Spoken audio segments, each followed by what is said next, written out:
Thank you for this opportunity to speak with you today. I'd like to start with two questions.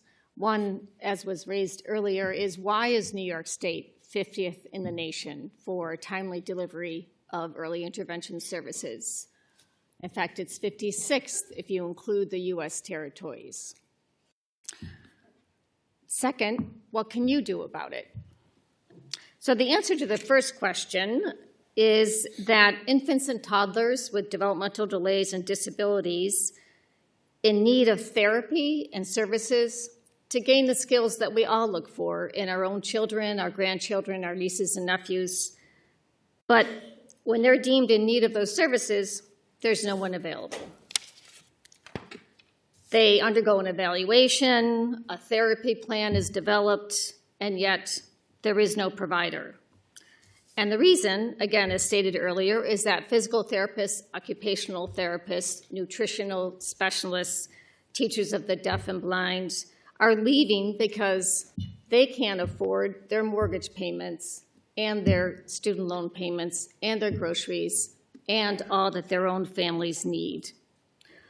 We did an analysis of the 30 years of EI rates, including all the different regions and different disciplines within EI and varying rates. And that shows that not only have EI reimbursement rates not kept up with inflation, but they would need to be raised about 140% just to get to the point where they are keeping up with inflation.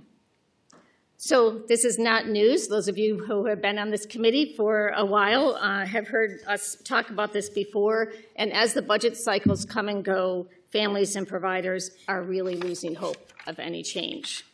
This past year was particularly disheartening. So we were all grateful when the last year's budget had a 5% rate increase. 10 months later, there is no increase. We were all grateful for the 4% rate modifier that was in the budget. In this year's executive budget, there's no mention of the 4% rate modifier. We believe the best solution is a long-term comprehensive look at the early intervention system to answer the question of why is New York's system failing so badly. We're very supportive of the reform bill introduced again this year by Assemblymember Pollan and Senator Rivera. And it's important that those bills are in the budget. They need to have funding attached. We estimate about $1 million would be sufficient.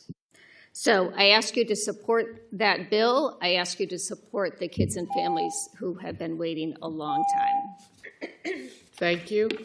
And next.